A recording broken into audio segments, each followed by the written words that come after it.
एक पिता अपनी बच्ची की लाड प्यार से परवरिश ही नहीं करता है बल्कि बेहतर शिक्षा भी देता है। वो बच्ची जो देखने में जितनी ही खूबसूरत, पढ़ने में उतनी ही तेज, पढ़ लिख करके अपने एक बेहतर करियर बनाना चाहती है, पर मात्र उसकी एक छोटी सी गलती की वजह से 22 साल की उम्र में ही हमेशा के लिए इस दुनिया को छोड़ के चली जाती है। पर जब इसका असलियत खास करके उसके माता पिता को जब मालूम चलता है तो खुद उन्हें भी अपने कानों पर यकीन नहीं होता है। नमस्कार, आदाब, मैं हसमुद्दीन और आप देख रहे हैं सफ़र क्राइम तक। आज की जो सच्ची घटना मैं आपको सुनाने वाला हूं, ये घटना है हरियाणा प्रदेश के बल्लभगढ़ शहर की। बल्लभगढ़ का एक इलाका पड़ता है सुभाष नगर, और इसी सुभाष नगर इलाके का रहने वाला अमन सिंह। अमन सिंह के परिवार में उसकी पत्नी के अलावा 2 बेटियां हैं। बड़ी बेटी का नाम कविता और छोटी बेटी राधिका। कविता की 4 साल पहले शादी कर चुका है राधिका, जिसकी उम्र है लगभग 22 साल। राधिका जो अपने ही इलाके से बीसीए की पढ़ाई कर रही है। अमन सिंह जो नोएडा की एक प्राइवेट कंपनी में नौकरी करता है। बात कर रहा हूं मैं 5 फरवरी की शाम के करीब 4 बजे के आसपास। राधिका अपने माँ से कहती है कि मैं मार्केट जा रही हूँ, थोड़ी देर में वापस आ जाऊंगी। पर 2 घंटे बाद तक भी जब राधिका घर वापस नहीं आती है, उसकी माँ राधिका के नंबर पर फ़ोन करती है, पर अब राधिका का नंबर स्विच ऑफ बताने लगता है। उसके बाद से राधिका की माँ अपनी बेटी के नंबर पर लगातार फ़ोन करते रहती है, लेकिन राधिका का मोबाइल कभी ऑन ही नहीं होता है और रात्रि के 8 बज जाता है। इसीलिए राधिका की माँ अपने पति के नंबर पर फ़ोन करती है और अपनी बेटी के बारे में बताती है।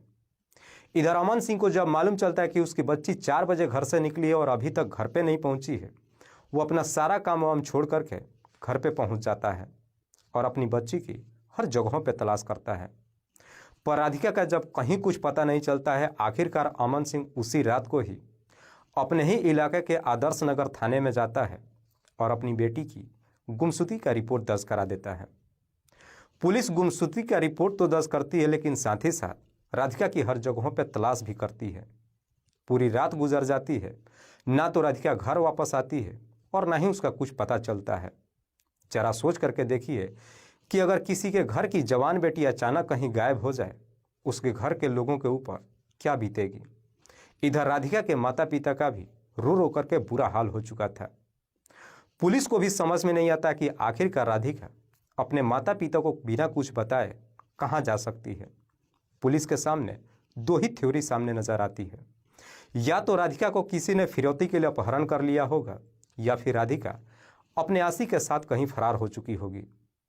पर जब 2 दिन का भी समय गुजर जाता है, किसी फिरौती वाले का फ़ोन नहीं आता है, पुलिस को अब पूरा यकीन हो जाता है कि राधिका अपने आशिक के साथ चली गई होगी। इसीलिए पुलिस अब राधिका के बारे में पता लगाने के लिए उसके मोबाइल नंबर का कॉल डिटेल्स को निकालती है। पुलिस जब कॉल डिटेल्स को चेक करती है तो मालूम चलता है कि उसमें एक ऐसा नंबर है जिस पर राधिका लगातार बातचीत करते आ रही थी। पुलिस जब उस नंबर का डिटेल्स निकालती है तो मालूम चलता है कि वो नंबर किसी वीरेंद्र दयाल के नाम पर रजिस्टर्ड है। ये वीरेंद्र दयाल कोई और नहीं बल्कि अमन सिंह का ही दामाद है, जो फरीदाबाद के सेक्टर 8 में रहता है।